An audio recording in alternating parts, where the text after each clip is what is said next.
We negate the resolution resolved. The United States federal government should substantially increase its investment in high-speed rail. Contention 1 is infrastructure failure. Shaper 21 finds that 45% of Americans lack access to transit in the existing transit infrastructure. It is aging and in need of repair, and the US is only spending half of what it needs to just to bring systems up to par.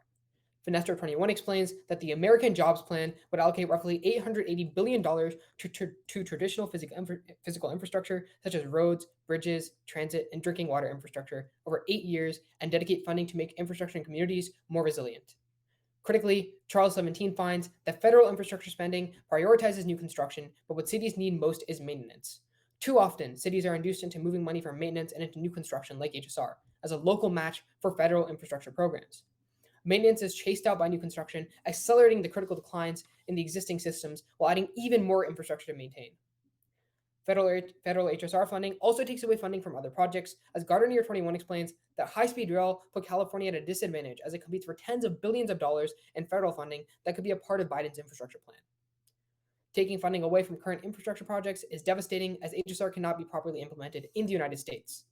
McGradle 19 warns that unlike China, the US Constitution gives the government limited ability to displace inconveniently located people.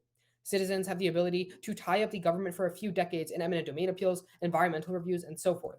California displays this with a vengeance. The parts of the line that were actually useful promised endless legal and political headaches and astronomical costs. The result is a project that results in backlogs that prevent regular projects from being created in the first place. There are two impacts. First is job loss. McBride 20 finds that the $20 trillion US economy relies on a vast network of infrastructure from roads and bridges to freight rail and ports. But the system currently in place were built decades ago, and economists say that delays and rising maintenance costs are holding economic performance back. Indeed, Shaper 21 concludes that if the country does not pay its overdue infrastructure bill, it will lose $10 trillion in economic growth and will lose more than 3 million jobs by 2039. Second is disease. Hubbard 21 finds that if there's a high risk of viral infections after floods, and different infectious diseases cause outbreaks. Our nation's infrastructure is not built to a standard that protects us against the level of flood that we see today, let alone how those risks will grow over the next 30 years as the climate changes. The World Health Organization 22 says that safe and sufficient water facilitates a key measure to prevent diseases. Contaminated drinking water transmits diseases and is estimated to cost 485,000 deaths every year. Contention 2 is wasteful spending. HSR implementation would be ineffective in the United States for two reasons. First is usage. Connolly 21 finds that due to generations of advertisements and infrastructure built with cars in mind, Americans find cars more comforting than other modes of transportation. Americans prefer cars over trains and would not use HSR even if it was available. Second is dispersion. Even if properly implemented, Zygic 21 finds that Americans don't live close enough to downtown cores. We're too dispersed for HSR. Quantifying American dispersion, the US density is 20% of China's and 10% of Japan's. With that in mind, even in China, with the cultural usage of trains, HSR is a disaster. Shaky 22 finds that Chinese HSR debt and deficit are number one in the world. Except for a few high-earning lines, vast swathes of HSR transportation capabilities are idle and yielding severe losses. By the time it began borrowing money to refinance its debt in 2019, it seems likely that the company has barely been managing to stay afloat. Eventually, HSR liabilities might trigger financial risks at the countrywide level, like inflation. Tratina 22 explains that high inflation rates indicate an impending recession, as businesses react to higher costs by reducing production and increasing prices. If the Federal Reserve takes action in the form of more rate hikes to curb rising inflation, there's a risk that could move to help trigger a recession. The impact is a global recession, as Power 22 finds that if the US goes into a recession, it would likely lead to a global recession, and a global recession must be avoided, as Bradford 13 warns that millions of people worldwide are on the brink of poverty, and 900 million could fall back into poverty in the event of a US recession. Thus, we negate. We affirm. U.S. infrastructure is currently in the gutter. McBride of CFR in 2020 writes that U.S. infrastructure systems are reaching the end of their lifespan. As a result of federal investment gap, the nation's infrastructure averages a C- rating and will cost $10 trillion in lost GDP in the next 2 decades. To put it simply, Washington has been too hesitant to take the leap in the 21st century, anticipation that other nations are making. Korean of NYU in 2021 writes that from the Czech Republic to China, governments globally are innovating and revolutionary public transportation. A federal push from Washington towards the future of infrastructure will open the floodgates and trigger a transportation revolution. Bloomberg in 2014 argues, just like the interstate highway system, a federal commitment to national rail plan will end the current failed approach and streamline logistics, lower costs, and support long-range projects. And for this reason, contention 1 is rebuilding our supply chains. Currently, our terrible infrastructure is getting in the way of productive trade. McKinsey 22 explains that over the course of the next decade, companies may face disruptions that will erase half of their profits. Transport delays are becoming more and more frequent, as Store 11 adds that when a single link in the supply chain is broken, there is usually no fallback. Luckily, HSR is the first step in revolutionizing a dying industry. AAII 20 writes that using high-speed freight rail, we can significantly reduce operating costs and loss of goods. In the US, high-speed rails have the potential to revolutionize the way we move freight. High-speed capabilities would trigger the evolution of freight technology, while increasing freight capacity will offer increased economic prosperity. Watson 18 continues that freight using HSR will be cheaper to deliver than by air and faster than by road, replacing cargo flights and shipping. We learn more than 60% of population supports the switch towards rail freight. This is a proven solution. Therefore, it explains that in China and Italy, high-speed freight rails have already allowed cargo to move at over 220 miles per hour. He concludes this could also work in the US in the long term. Overall, Bernard 14 explains that increasing speed will allow firms to search more efficiently across locations for higher quality suppliers, in turn reducing costs and improving productivity. That's why Bread 22 finalized that facilitating trade improves resilience to future shocks and can lift 22 million people out of poverty by 2030, significantly improving the incomes of the bottom 40%.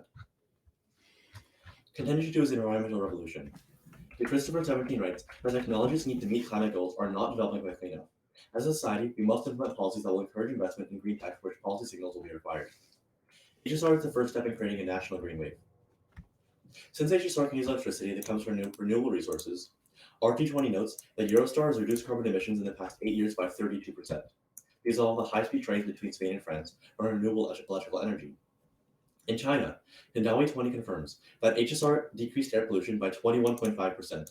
And even in California, the SOC 22 adds that all lines are designed to run on 100% renewable resources.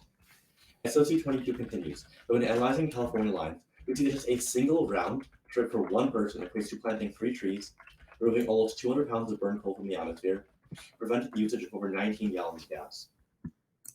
However, HSR will have its biggest effects in the private market, when government investment will spur a green revolution. Alvarez explains that public capital crowds in private capital by raising the rate of return on private capital stock, incentivizing private investment.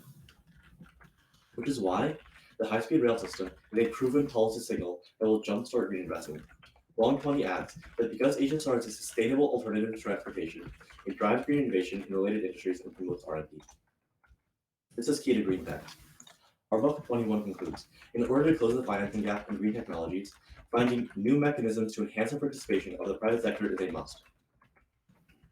Without major change now, Taylor 19 concludes that for every increase in 1 degree Celsius of air pollution, another 150 million around the world will die. To save our economy, our supply chains, and our environment, we urge an affirmative ballot.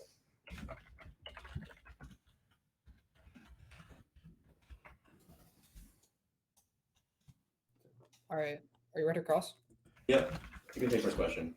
Great. All right. So let's talk about your internal link on your C2, which Yeah. has to do with people actually investing. Yeah. So insofar that California, if we look to California's HSR, billions of dollars have been invested over there, and it's been an economic failure. Why would you say people would invest in HSR in the first place? Why investors invest in green HSR? Like, why would people invest in HSR in the first place? Why would private investors invest in it if they're seeing that no return? When there's a federally funded investment in this movement of this like new HSR transportation like infrastructure system, people see that there's a lot more confidence in this system. Right. Contrary to the California system, which was state funded, the first of its kind in the U.S., and again, when state funded, it was much more bureaucratic, much less successful. A federally funded HSR with the federal government behind it shows that the federal government will make sure it doesn't collapse. Investors are typically hesitant towards investing in green tech because it's very risky. Green tech is much more likely to fail and much more likely to, like the companies like the startups will collapse. But HSR, since it's literally funded by the federal government, it's much lower chance of collapsing. So investors go, okay, I can invest in that, I can make my money back. It makes sense. So, yeah, sure. Okay, let's talk about inflation. Yeah. Can you tell me a link between wasteful spending, inflation, and recession? Yeah, so we tell you that we spend more in HSR, we don't get any returns. It's going to lead to inflation happening, which is going to push us over, and it's going to lead to a recession. So we question. This is actually really important. The exact same issue last round we debated. Why does the government spending more cause inflation? Because if we spend more, purchasing power goes up. Purchasing power goes down. It leads to inflation. So when the government spends more of deficit spending, purchasing power goes down. Why does that happen? We tell you that if you spend more, then first of all, we tell you that debt in general is bad because if you look, who spends more? Can I answer your first question before I answer your next question? All right, so I'll answer your first question and then I'm going to take a question. So answering your question, You tell me that what is going on. We tell you that when if you look to China, they spend a lot and they put them into debt, which is going to lead to nationwide inflation. Can I please have a question? You didn't answer my original question, which is what the link between debt and inflation is, but you can take a question. I just told you that in China, they spent money on HSR. They're in debt right now, and it's going to lead to countrywide inflation. Do they have inflation right now? Yes. All right, we'll look into that later. You can take a question. Great. All right, so let's talk about high-speed rail freight. So what is what are we dependent on right now? What is our supply chain dependent on right now? What industry? Freight. Okay, well, like specifically, how do we transport freight in the United States? Much different ways, usually plane and boat. No, we're gonna make the argument that 72%. If you look, we'll talk about this in rebuttal. But 72% of the freight that is transported in the United States has to go with the trucking industry. So, insofar as freight movement has been so built around the trucking industry in the United States, how would HSRF even be implemented in the United States in the first place? Because you can put freight on trains. I don't know why you can't do that.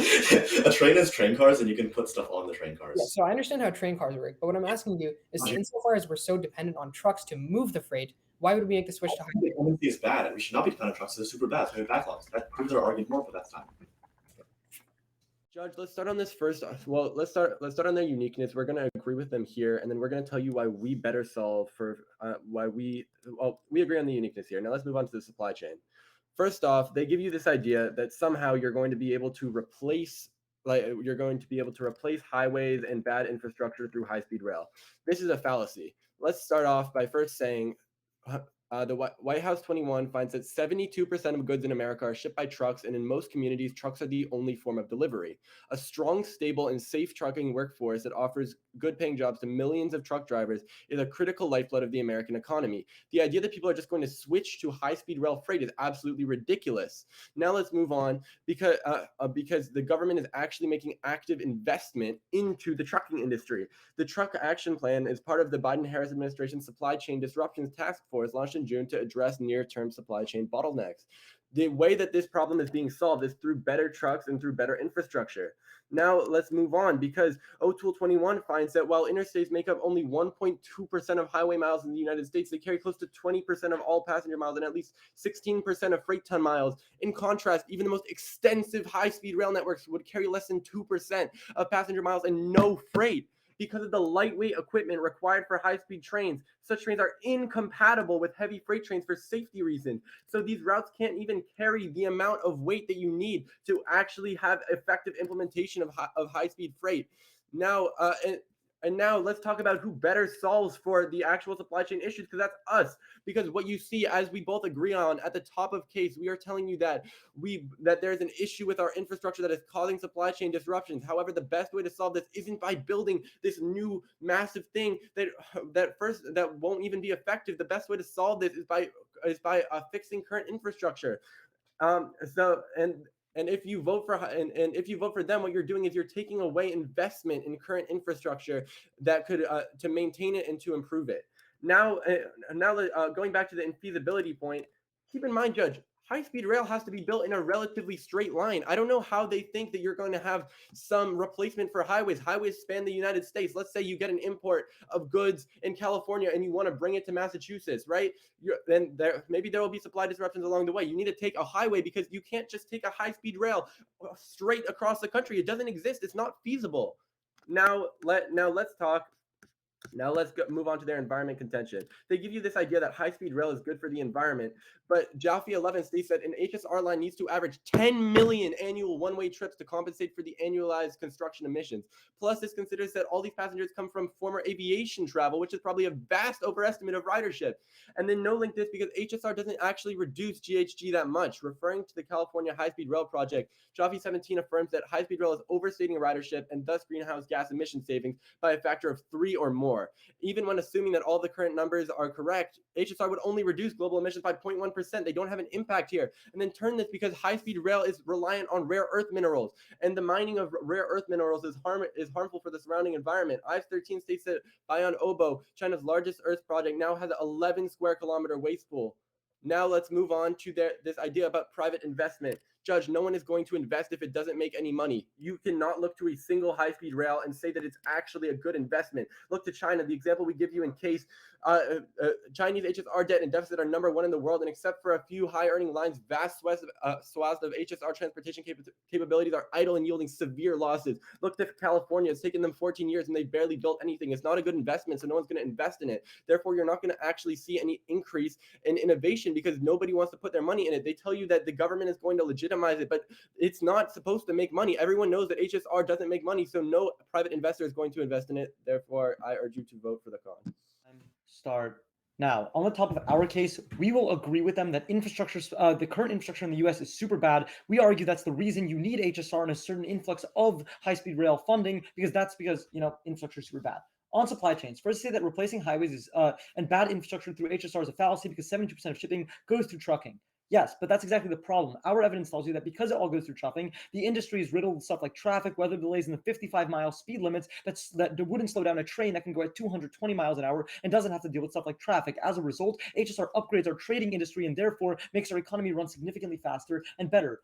Also, they say that there's going to be like better trucks that's going to solve. Again, trucks are always going to be slower than a 220-mile-an-hour train, so this doesn't matter. Also, people can always get jobs running HSR, which is our entire argument. So that's another really good reason that you affirm. Then they read O'Toole, and they tell you that HSR is going to carry less passengers. One, our evidence looks at Spain, Italy, and China and says that they're carrying freight right now, which obviously means that their O'Toole evidence is wrong. But on top of this, O'Toole's literally lobbied by oil lobbyists has been kicked out of Cato because of his bad policies. So citing him is probably just a bad idea on their part. Finally, they say that HSR needs to be built in a straight line, so you can't use high-speed rail. But again, what we tell you is that when you need to carry it from the port across the country, you'd rather have a HSR that can carry it a straight line and then only have to do trucking for the last couple miles instead of having to truck the entire way on 55-mile-an-hour speed lines. On the environment thing, they say like 10 million one-way trips is enough to compensate for emissions. That's like really good. 10 million one-way trips, when you look at the entire country and and all the trains moving around, 10 million one-way trips is like a year of time.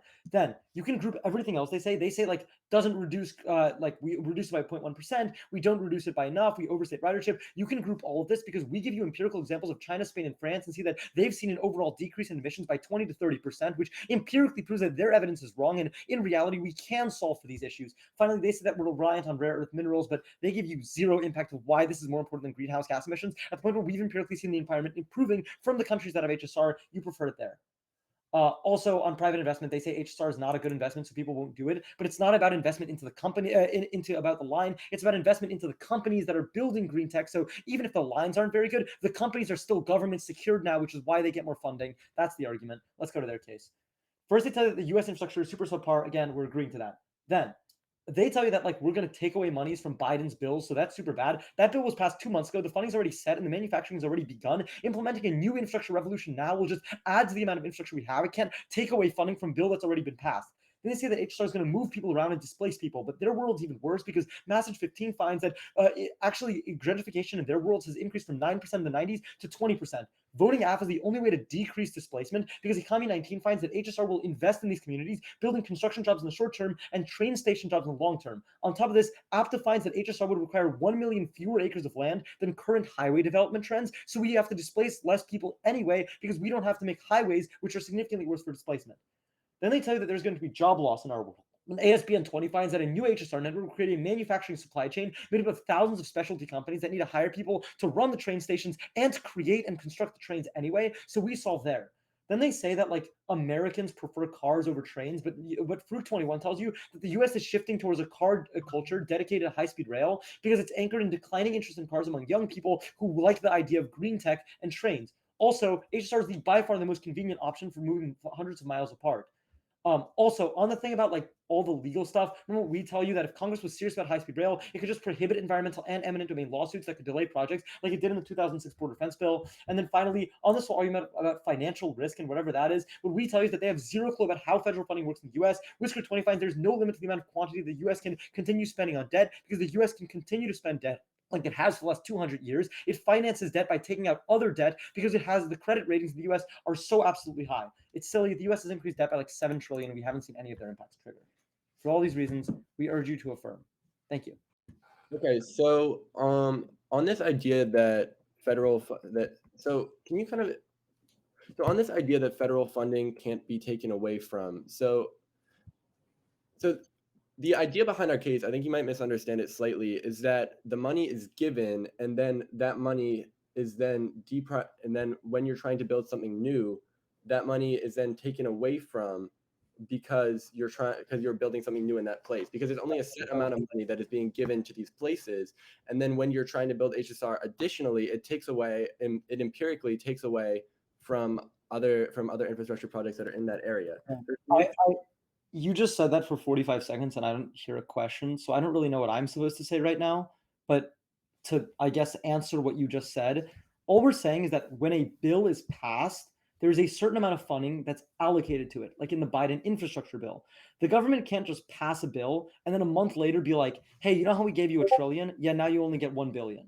Right? Like the government doesn't just get to change the funding on an already passed bill. So the idea that we're going to take money away from Build Back Better bill is just not how like the U.S. government works. Okay, that's not what we're saying, but we'll talk about it in a different speech. Okay. Cool. Let's talk about like the economy debate again, because I'm having a little bit of trouble understanding how your argument works as well. You guys are saying that when you increase debt, that causes inflation in the U.S. Can you just explain to me the link between raising debt and inflation? All right. So the thing about HSR specifically is that it's an investment that doesn't have significant returns. So when you're building this line, right, and then you're not getting money back. So therefore, you're going to see. Sorry, let me find it right here. Yeah, I'm trying to figure out like at what point does it cause inflation?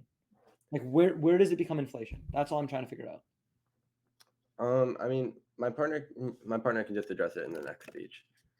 I mean, I'd love an answer before we give a speech, but you can have I guess that's fine. Okay, so once again, going back to this idea on HSR and private investment. So you're saying that people are going to invest into the companies making HSR or the companies making green technology after seeing HSR being funded by the government, correct?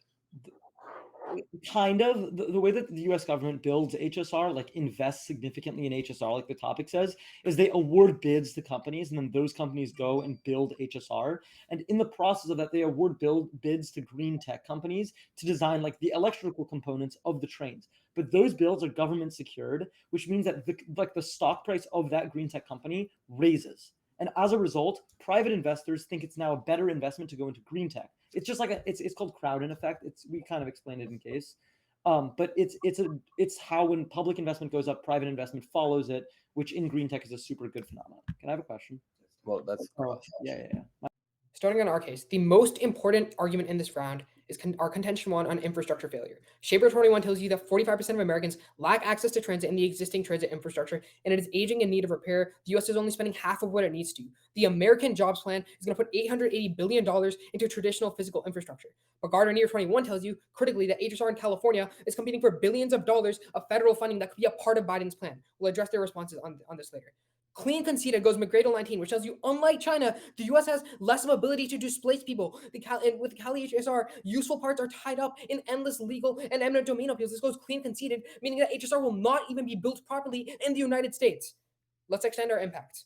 First, on job loss, McBride 20 tells you that the U.S. economy relies heavily on infrastructure, and not maintaining it holds the economy back. And Shaper 21 tells you that we will lose $10 trillion and 3 million jobs if we invest in HSR. Our second impact also goes conceded here. Arbor 21 tells you that the risk of viral infections due to floods is really bad, and it could lead to 400,000 people dying each year. Let's address their responses. First, they tell you that HSR cannot take away funding. No, look to our empiric in California, which is telling you that even though the infrastructure plan has been passed, HSR is counted as infrastructure and takes money away from infrastructure that could be used for physical infrastructure that is actually useful. Then they tell you 1 million acres. First of all, they try to turn our argument and say gentrification, but we never even talk about gentrification. So you should drop them here. Additionally, prefer our evidence with California because it's a better empiric than whatever they're spewing over there. Additionally, then they tell you that it's 1 million acres of fewer land. But again, we're bringing up the argument that even though highways are straight, HSR has to be built. HSR is not built straight. So 1 million acres for HSR is way different than 1 million acres of straight land. If you build 1 million if you're resting 1 million acres in different spots, it's going to render different places as not useful. So HSR is bad that way. Again, and then they say they're solving because they create 1,000 jobs. First, we'd say that HSR construction is a short-term job, trucking jobs are long-term, and we'd say that we're creating millions, which is outweighs theirs over there. On their case, first things first, a key problem. They keep telling you that HSRF is going to solve for all of this, but we're telling you that the truck action plan passed by Joe Biden is literally solving for if the president of the United States is passing a plan to increase trucking, it shows that is the only solution. 72% of freight right now is moved by trucking, and the American country is adapted to that. The highways are built so that our freight system can accommodate trucking, not HSRF. It's not going to be built properly. Then they try to bring up this investment thing over and over again. They try to respond to us by saying that people are still going to invest in the companies. Again, it goes conceded that California was a bad investment. So why would people invest in something that is not giving them any returns in the long term? Additionally, HSR cannot be built because it's too heavy. We clean extend the HSR. The HSR has to be light, and HSRF cannot be used on the environment debate. Once again, we'd say that since it cannot be used because Americans are too dispersed, there's no point of investing in HSR. Let's have time start now. We're going for supply chains. McKinsey 22 explains the freight industry is being destroyed by disruptions and delays. Even worse, Store 11 found that when a single link in that freight train is broken, there's no fallback. However, AII 20 concluded that HSR solved his HSR freight rail would significantly reduce operating costs and loss of goods, sharing corridors with HSR passenger cars at much higher speeds, allowing firms to find higher quality supplies, improving productivity. Hence, Brennan 22 finalizes, facilitating trade improves resilience to future shocks, lifting 22 million out of poverty by 2030, improving incomes in the bottom 40%. Big 22 concludes that supply chain opportunities can lift hundreds of millions of people out of poverty. They give two responses, both of them are completely true. First is that their current plan, or I guess three responses, sort of. The first is that their current plan will solve trucking problems, it'll solve all of our uniqueness. But no. First of all, the current plan is not solving it because you cannot solve trucking problems. The problem with trucking is not how the highways being bad. It's the trucks have to go much slower, have to take much longer paths than going straight through, like they say, straight through the country, and they're delayed by weather, they're delayed by all kinds of other things. There's also no backup. Trucks are a lot less efficient. Trucks are a lot worse in every single possible way. That's why, despite seeing their bills passed, we're not seeing any improvements in trucks. They also say that 72% of freight is through trucking. Yeah, you don't have an HSR. Most importantly, Biden's bill cannot change the fact that trucks have to deal with traffic, weather, 55 per hour speed limits. That would change the best way. Improving proven in every single other country that has HSR to do freight.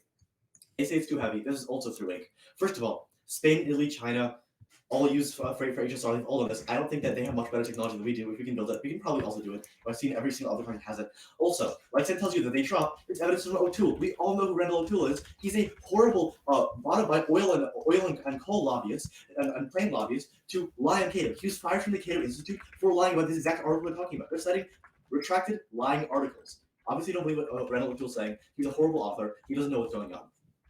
Let's weigh. First is a prereq. Why do you think our infrastructure, per their case, is bad in the first place? Our supply chain system is bad. We cannot be sustainable, and we can solve all their arguments if we have a better supply chain. Without a good supply chain, even if you don't believe our argument in the first place, without a good supply chain, our argument can't happen in the first place. Without a good supply chain, you cannot shift the infrastructure to sustainable. You cannot have a stronger infrastructure system of trade without having a good supply chain. But even if you don't buy that, probability. I've never once seen federal funding be removed from an already passed bill. That's never happened. This is a crazy argument Judge Brooks said not to talk about. But we have seen a trade coalition take billions out of poverty. On their case, they say this legal headaches thing. First of all, quickly on HSR, but Examiner can, which conceded that Congress can just prohibit these lawsuits like the 2006 war defense bill. It's not conceded. Remember, they conceded our ASB and 20 evidence. The new HSR network created manufacturing supply chain and made 1,000 specialty companies. This is really the best way to create jobs and benefit the economy, like their case. Also, remember that on their BBB thing. First of all, both Biden's plans have already been passed. They're not going to remove funding for these. But finally, even on the funding stuff, Whitaker 20 explains there's no limit to the amount of money that can be created by central bank and loans can be taken out. Opal confirms the U.S. can always have an infinite debt spending limit because we have such a high credit rating. We'll take more debt to pay out our previous debt. Our credit rating is so high, it's very easy. Can we have the first question? Yeah. So let's talk about taking money away. So when we're putting a bill, when the American Jobs Plan is put down, it's put down for $880 billion, right, for infrastructure. Yeah. The building of HSR is a type of infrastructure, and will take away from that. It's like, No. Are you arguing? I don't think you guys understand how past bills work. If this was still something that was being debated in Congress, and then another infrastructure bill came up, then maybe there could be some kind of shifting of funding. But once a bill is passed and a number is put on it, like 880 billion, those contracts are already awarded to companies, that money's already given out, and manufacturing already begins. The government can't just retract and take that money away from companies. It's already been awarded in bids in the last 2 months. Again, we're telling you that in California, we're seeing empirical evidence of that same money that is allocated to infrastructure. I want to address your California thing. That's not what Evan's just simply not saying that. The way you read it in case, it was like the HSR is like competing for funding with other infrastructure projects. No, your argument is specifically about Build Back Better. The second part of the Build Back Better plan, it was already passed.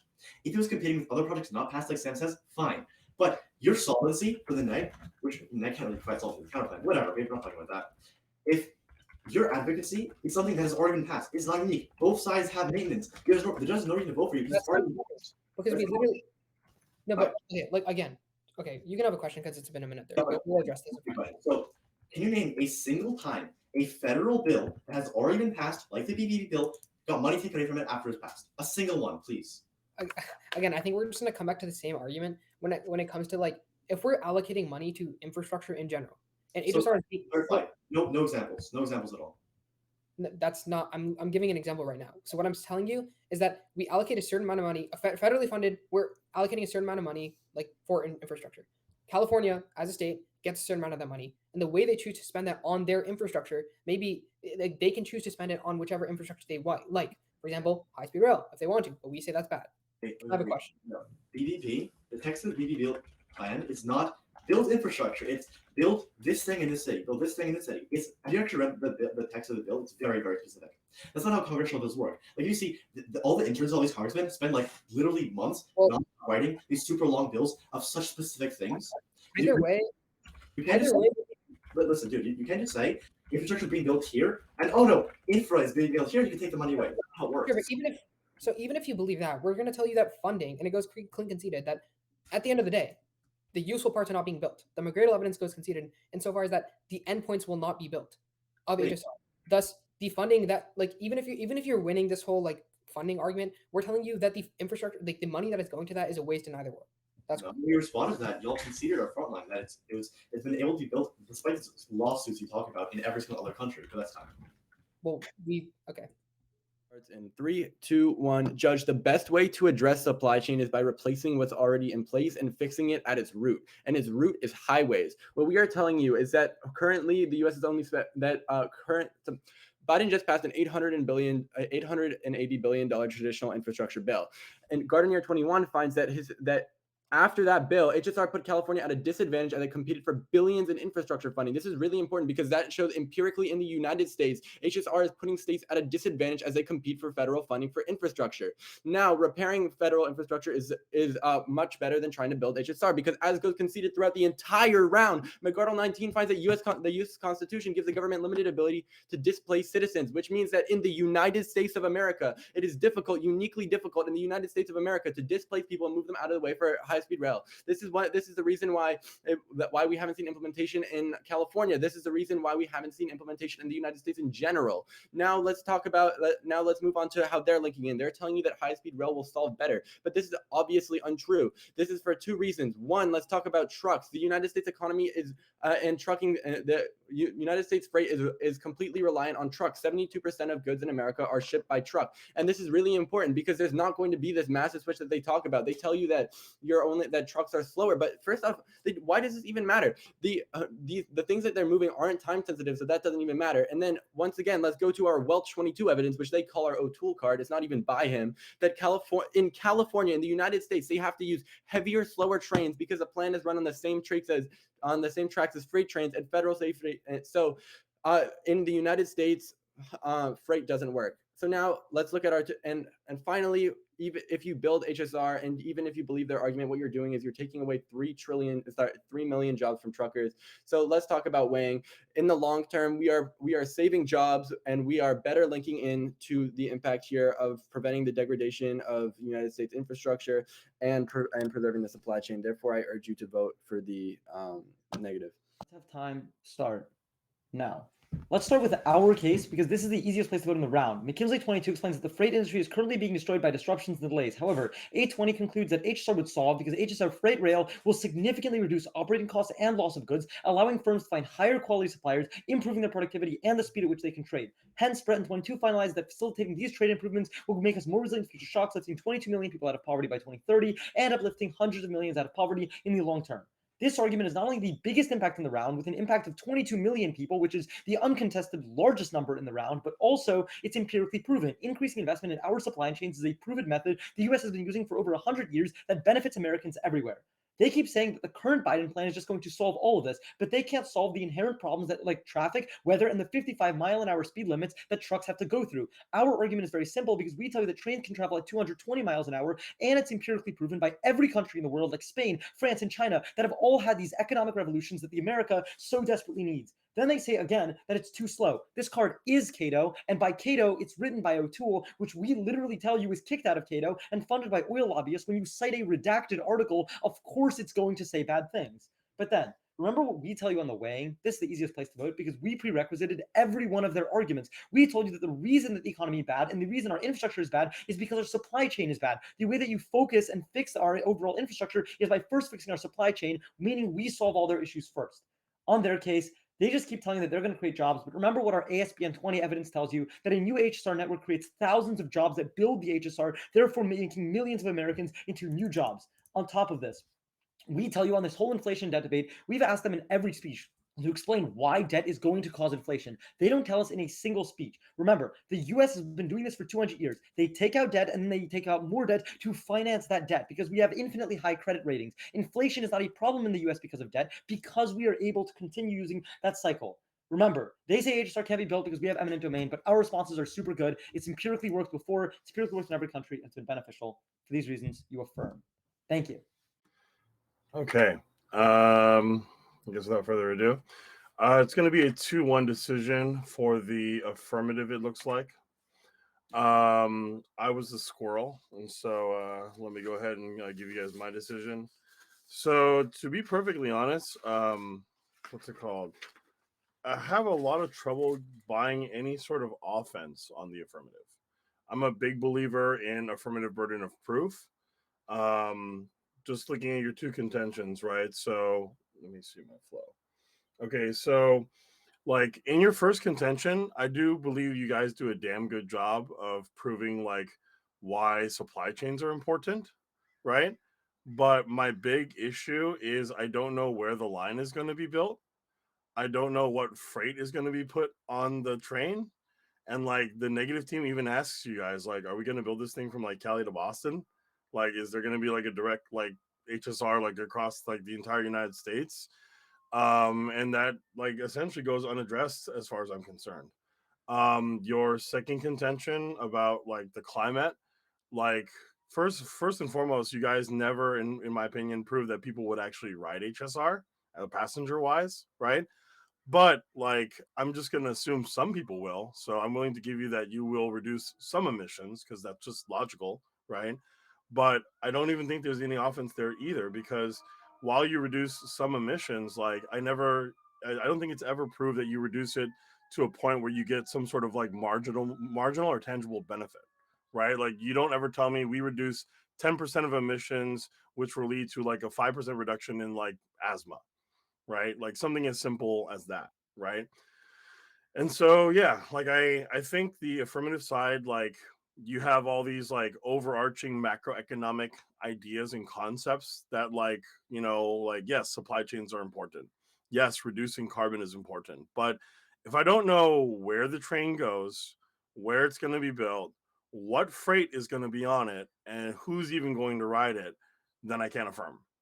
Right? So that I think is like what the affirmative needs to improve on. On the negative, and I don't know, maybe this is the reason why the other judges didn't pick you guys up. You guys actually make a couple of points that I find very interesting that unfortunately, like, I feel like the affirmative team just like throws you guys into the mud and like makes you wrestle there with this whole like bill debate about how a bill is being funded, right? Like the second half of this debate to me sounds like watching C-SPAN, and I hate C-SPAN, right? To give my personal opinion on the funding thing, right? every time the affirmative says like, oh, once a bill gets passed, we have to fund it. Like, you can call Turkey and ask them about the fighter jets that they ordered from us. You can like call some Native American tribes and ask about like how the United States is about keeping promises, right? Like I yes, we can infinitely spend and like debt spend like crazy, but like stuff happens, right? I do buy the negative argument that like, you know, if we pay Peter, we might not be able to pay Paul, right? So I'm willing to buy that, but I think it's a wash on both sides. I don't think it really does any side either good. On the neg, I really like this point about like I think it was like what's it called? Oh, the imminent domain backlogs, right? Even if I affirm and I fund, right? You're absolutely correct in my opinion. Like the environmental review, the imminent domain backlogs, like it could actually delay decades, right? Which I think would actually like really hurt the affirmative. But you guys really don't really extend it that much. I don't hear much about it. And then like the B point to your contention one is like disease and floods and like the who stuff that you guys read. I don't ever really hear it after you guys read case, right? I do buy your guys' point about we have a car culture, and I don't think there's going to be a behavioral change. You guys are totally right about population densities, and I don't think your opponent like addresses that. And again, because I don't think that the affirmative even accesses offense on their side, then I pick up the neg, right? Although I think the neg could be a lot stronger by extending those points, right? Don't wrestle in the mud about bill funding, like go for offense. So that's why I negated. Congratulations to both teams to this lead round. Yeah, I voted for firm. So I just as like just now the coach judge explained. I think so, yeah, I was really get fooled, you know. But the some of the crossfire, I think so. Yeah, so both I think some all the points get covered in both sides. You know, then just like think that the firm side has some fierce questions, you know, cannot be answered by the Neg side. So that things I feel like that. So yeah, the firm side is really basically is persuade me basically think that is makes more sense. That's why I vote for firm. I think both teams did really well. I actually wrote my decision on the like comment box already, so you guys can go read that later. And I really like the crossfire coming from the affirmation side. So All right, thank you so much. Thank you. Yeah, and this was awesome. You guys were great. Thanks all for judging. Yeah, Good job, great guys. job, guys. Good job, guys.